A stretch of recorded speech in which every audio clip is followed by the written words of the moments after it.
Muy buenas tardes, sean todos bienvenidos a esta rueda de presentación de la ópera, Puppet Opera o ópera de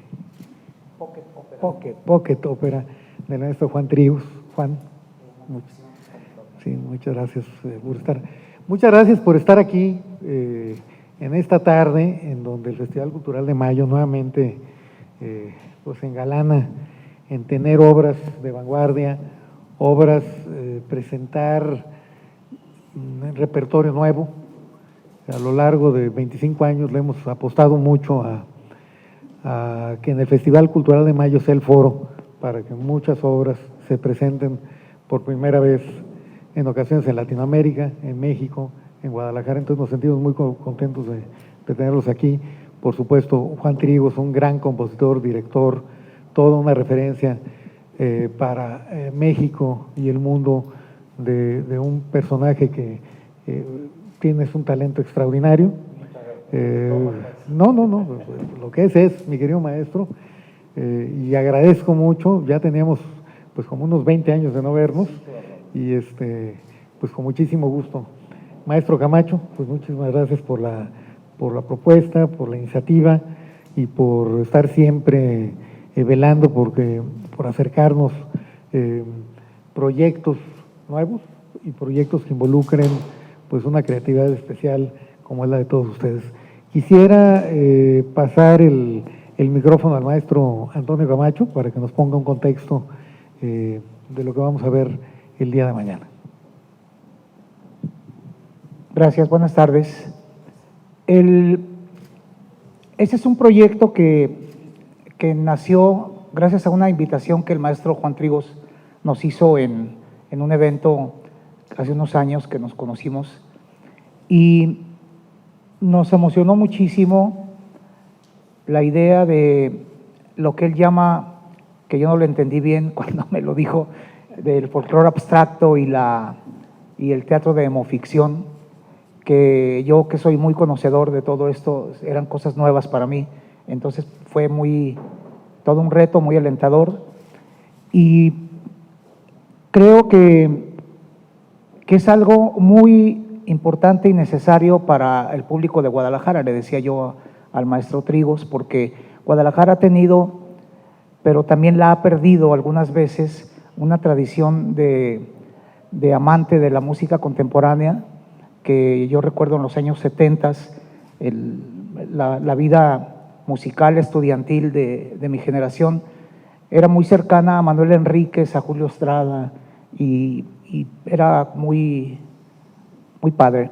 Creo que se perdió un poquito ese ritmo, y entonces la oportunidad con los títeres, que es algo que nosotros tenemos mucho interés en la Cooperacha y en la Casa Reforma, el abordar una obra como la de el maestro Tríos, Ella Miau, pues fue el inicio de un proyecto que además tuvo se puede decir también ya fortuna, ¿no? Iba a decir desgracia, pero de ninguna manera, pero sí lamentable de que estuviera en el centro de una pandemia mundial y todas esas cosas. Entonces fue un proyecto que iba a ser rápido y nos llevó más de 2 años. Creo que eso ha sido benéfico para la puesta en escena, y por eso, solo en ese sentido quiero decir que fue afortunado estar en la pandemia, ¿no? Y bueno, creo que verán una puesta en escena digna del trabajo del perfeccionismo, de la originalidad y de toda la singularidad que tiene la obra de los maestros Juan Tríos, el padre, que es el dramaturgo, y Juan Tríos, que es el compositor. Hay que hacer referencia que vienen desempacados de Miami, en donde tuvieron el estreno de la obra hace un par de días, ¿no? Según entiendo. Sí, la semana pasada. La semana pasada se estrenó esto en Miami, y bueno, pues tenemos entonces el estreno aquí en México de tu ópera. Venimos de la semana pasada, donde presentamos una obra que se llama Violence, de Marie Brassard, con un contexto muy profundo, muy, digamos, muy contemporáneo. Entonces creo que van a ser 2 virtuosas semanas que le vamos a brindar en el Festival Cultural de Mayo a lo nuevo. Y bueno, pues le paso el micrófono al maestro Juan Trigos para que nos platiques. Yo debo decir que quedé fascinado con algunas de las líneas de cuando se describe parte de lo que se trata, y ahorita pues nos puedes platicar más acerca de eso, pero realmente es fascinante. Y bueno, pues creo que estamos deseosos de escuchar de viva voz cómo es que se te ocurrió todo esto, ¿no? Bueno, antes que nada les agradezco su presencia. Gracias por la invitación, Sergio, qué gusto verte. Y si son, yo digo que más de 20 años, No, pero ya no le sigas, pero bueno, después me gustaría que también Daniela, que es nuestra solista, Daniela de Vinjulo, nos platique un poco de la parte que le toca a ella. La obra está dedicada a ella, sea por parte de mi padre que mía, y bueno, que ella nos platique de su experiencia con esta obra. Bueno, la idea surge porque mi padre me había mandado la versión original, que es una obra mucho más larga, que tiene más personajes, que de hecho se llama Ella Meao también, y a petición me escribió este guión especial para hacerla posible de manera itinerante, que fue la primera idea, o sea, con pocos músicos y un solo personaje, casi a modo callejero. Yo sé que la ópera suena un poco extraño así, pero digamos con muy pocos medios, ese fue el origen. Entonces, el nombre de esta versión era Amor Loco de Madre Loca, el original, pero cuando leí el título de la otra me gustó más y le dije que es mucho más inmediato para recordar Ella Miau, ¿no? Es muy bonito porque es el nombre de ella y refleja, ¿no? Entonces la historia, si es que existe alguna, nos habla de un afecto de un personaje que es indigente, que por afecto a su madre que estaba loca porque se creía gato y toda esta ausencia que ella vivió en su infancia, entonces por acercarse o lograr este afecto, ella también se convierte en gato y entonces de alguna manera el río de la locura la invade y entonces anda en la calle bailoteando todo el tiempo, ¿no? Entonces es un tema escabroso, muy triste, está lleno de este afecto que ella no tuvo de niña, añorándolo, pero pues desgraciadamente en los mares de la locura, ¿no? Entonces el resto se los dejo para que ustedes la vean, porque si no pues digamos, les quemo lo mejor, ¿no? Bueno, la instrumentación es un poco peculiar o particular. Se usa el saxofón, la guitarra eléctrica, que son como los coprincipales de la soprano, son los que generan el sonido del gato, como yo le llamo, o de la gata, más el piano y la percusión. El piano tiene también, aparte del piano normal acústico que conocemos, la utilización del piano Fender Rhodes, o sea, teclados, y el sonido del acordeón. Esto es para darle una gama que oscila entre el cabaret, lo callejero, la ópera tradicional, pero todo sucede dentro de la imaginación de este personaje que vive en esta locura y sobre todo en la calle, ¿no? Entonces oímos estos sonidos. La obra dura aproximadamente 50 minutos y un poco decía Toño del folclore abstracto. Con el concepto de folclore abstracto no pretendo hacer ninguna escuela ni seguidores, digo, con mucho gusto están invitados a El micrófono. No sé, ahí se oye mejor, ¿no? No se oye nada, ahí está, ya está.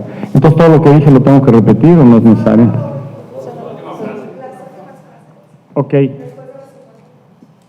Ok, entonces me quedé, sí, mencionaba el maestro Camacho, a ver, ya se fue otra vez. Ahí está, soy yo, entonces le moví el cable. Me mencionaba el maestro Camacho acerca del folclore abstracto. Es un concepto que yo he ido apuntalando, digamos, durante los años, que se refiere, bueno, podríamos hablar de 1000 acepciones de lo que es el folclore, pero bueno, se refiere, uso la palabra folclore más que nada para diferenciarla de lo popular, por la cuestión sobre todo del entretenimiento, o sea, diferenciar lo que es el arte del entretenimiento y lo comercial, ¿no? Entonces el folclore tiene todo que ver con la tierra, con el instinto, con la pureza de los sonidos. Entonces es utilizado en este concepto. Por supuesto, es todo el filtro o todas las músicas que yo he escuchado y que viven dentro de mí, y este es el resultado, ¿no? Entonces, para hacerlo más, ya se volvió, ahí está, a ver, mejor creo. Dicen que soy gritón, pero bueno, creo que no es suficiente. Para hacer pues digamos, un ejemplo, o sea, el concepto mismo no es lo importante, sino la invención que tiene que ver con esto, ¿no? Entonces, de un elemento muy sencillo como lo es un sonido callejero se convierte en la complejidad de esta música, ¿no? Que puede ser la cosa más simple, pero que está apegada a ese instinto natural, ¿no?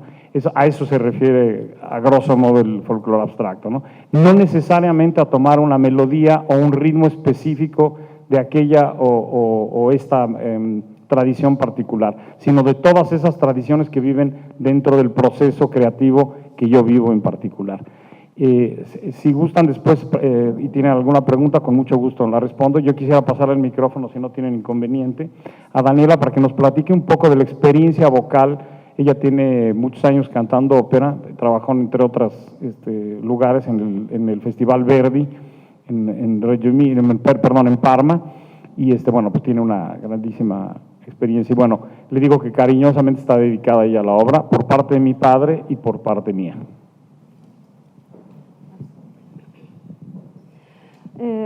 Buenas tardes a todos.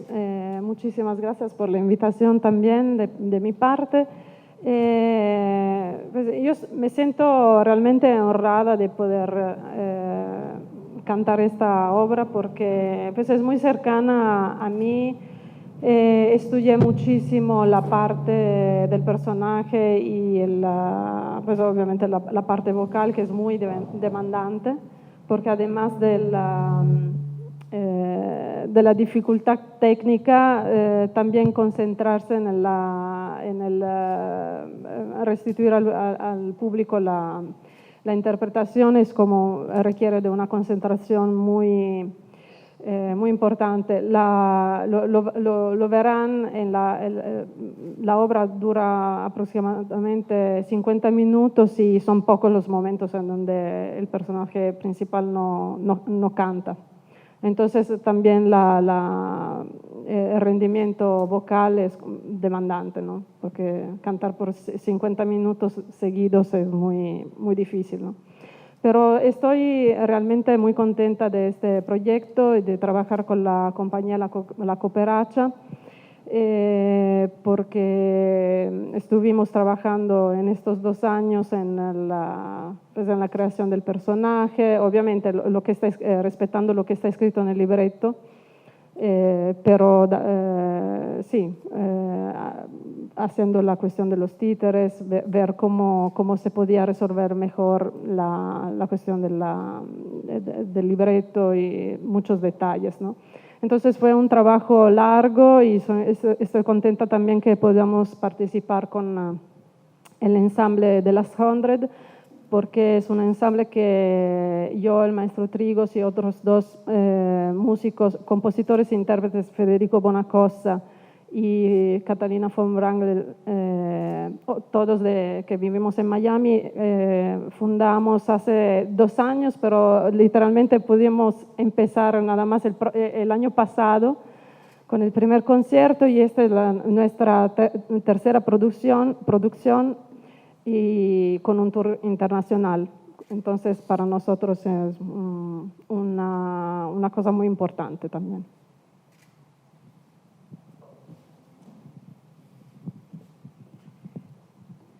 Uy, pues suena todo muy bien. Yo estoy feliz. ¿Alguna pregunta que quisieran hacer ustedes? Sí, hola, Norma Gutiérrez del Informador. Entendiendo que ya lo presentaron en Miami la semana pasada, que fue la primera función tal cual del proyecto, si nos pudieran platicar un poco cómo fue la retroalimentación, ya viéndolo en escena, si habrá cambios ahora ya trayéndolo acá a México, ¿cómo fue esta primera experiencia? Bueno, la pregunta la voy a partir, más bien la respuesta la voy a partir en 2. Yo tomo la mía y luego le paso a Toño la parte suya. Yo creo que valdría la pena decir antes de eso que en la obra están marcados una serie de muñecos, en la obra original. O sea, ella en esta casa sin techo que indica el libreto, tiene un muñeco de la madre, un muñeco del padre y otros muñecos que son sobre todo la gata con la que ella tiene la relación. Y hay un perro y una paloma, ¿no? Algo así, ¿no? Entonces, a partir de esta idea, cuando estuvimos platicando en aquella reunión que platicaba el maestro Camacho, en realidad surgió la idea de poner los títeres y magnificar esta imagen, ¿no? Entonces la casita también es muy importante, ellos hicieron un gran trabajo con la casita, que ya no es tan casita, es una casota para cómo está, pero bueno, la idea es precisamente para poderlo hacer muy económicamente, me refiero a movimientos en la cuestión itinerante, pero también que funcione muy bien para transportarse, ¿no? Entonces, yo creo que esto sería correcto que Toño nos hablara más de esto, pero viene de esa idea porque se presta muy bien y no es la primera obra que mi padre ha trabajado con títeres, de hecho es un dramaturgo muy prolífico y tiene muchísimas cosas con títeres previos, entonces todo lo que tiene que ver con títeres funciona muy bien con esta obra y ahí es donde entra Toño. Sí, gracias. Fue una experiencia muy agradable, muy satisfactoria, pero también muy ardua porque esto es prácticamente un laboratorio de arte contemporáneo, de música, ópera, música clásica contemporánea y el lenguaje de los títeres, que se oye muy fácil y muy común, pero no es tan fácil ni tan común. Porque, para reiterar un poquito, toda esta tragedia de la pandemia y las dificultades que ofreció nos obligó a hacer un laboratorio de creación, de creatividad muy largo, lo cual fue fabuloso para nosotros, yo creo que para los músicos también. Y entonces ir a Miami a estrenarla primero allá fue como terminar el montaje, porque fue un año de puros ensayos Zoom y ya estábamos hasta la frente de tanta tecnología en ese sentido, y entonces el ir a ensayar por primera vez después de 2 años a Miami y presentarlo en la universidad fue muy satisfactorio en ese sentido. Pero fue también el llegar a la culminación del montaje, que sí es muy reducido, muy pequeño, pero después de un trabajo de mucha experimentación y error y acierto, con los títeres hechos por la maestra Olga Gámez, que está aquí, y los diseños de Chava Rodríguez y de César Camarena. Yo quiero… Te digo que también la pregunta era por lo de la diferencia entre Miami y aquí, ¿no? Sí, la diferencia es que, no sé, el presentarte en una universidad te arropa mucho el público universitario estudiantil, ¿no? Y presentarte en el Teatro Degollado es como, pues todavía le tiemblan a uno las piernas, nomás de entrar al Teatro Degollado. Aunque ya nos hemos presentado muchas veces y se siente muy agradable, es imponente el escenario del Teatro Degollado. Y esa es como la gran diferencia de hacerlo allá y hacerlo aquí. ¿Alguna otra pregunta? ¿Serán algunas modificaciones, cambios en el escenario como para implementar también ahí la construcción de los títeres? ¿Habrá alguna modificación en las características del teatro? Sí, perdón, creo que en realidad por allí iba la pregunta y era la parte más importante para responder, nomás que me emocioné con lo demás. Sí, como dice el maestro, intentamos hacer una obra para viajar, por eso es una pocket ópera, y entonces para podernos ir con 2 maletas a cualquier parte del mundo que nos inviten. Pero en Guadalajara es nuestra casa y el Teatro Degollado es como uno de los escenarios más bonitos, yo diría que en el mundo, ¿no? Cuando menos en América Latina, ¿no? Y entonces la producción aquí en el Teatro Degollado es un poco más grande, un poco más detallada y más trabajada. Entonces sí hay una diferencia, creo que notable, entre más titiriteros, más títeres, más iluminación, más escenografía y un poco de más trabajo en la escena. Entonces esa es la diferencia, no porque allá fuera un poco menos ni nada, sino porque está hecha para viajar la obra, pero aquí es la casa de la cooperacha, es la ciudad de la cooperacha, entonces aquí nos podemos dar el lujo de meterle un poco de más cosas, ¿no? Muy bien, pues muchísimas gracias por acompañarnos y nos vemos mañana. Gracias. Gracias. Después de esta presentación, participación en el festival, ¿ya tienen alguna ruta pensada en donde pudiera llegar la obra, una invitación o algo? Sí, tenemos planes de llevarla a Italia a fin de año. Estamos precisamente en ese proceso.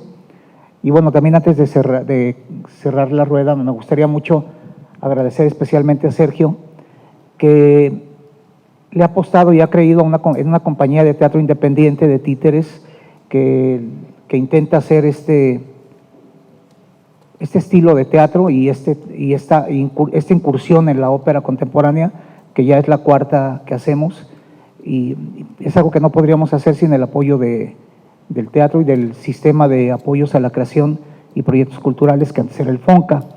En un país donde es muy difícil que una compañía independiente sobreviva más de 5 o 10 años, nosotros lo hemos logrado 40 y es muy difícil, cada vez los presupuestos son más escasos, no nada más para las compañías independientes, también para las instituciones. Creo que los presupuestos se complican cada vez más y entonces es muy importante el apoyo que hemos recibido para este proyecto. Muchas gracias al Festival de Mayo. Gracias, Toño. Gracias. Hombre, pues muchas gracias y nos vemos mañana. Muchas gracias.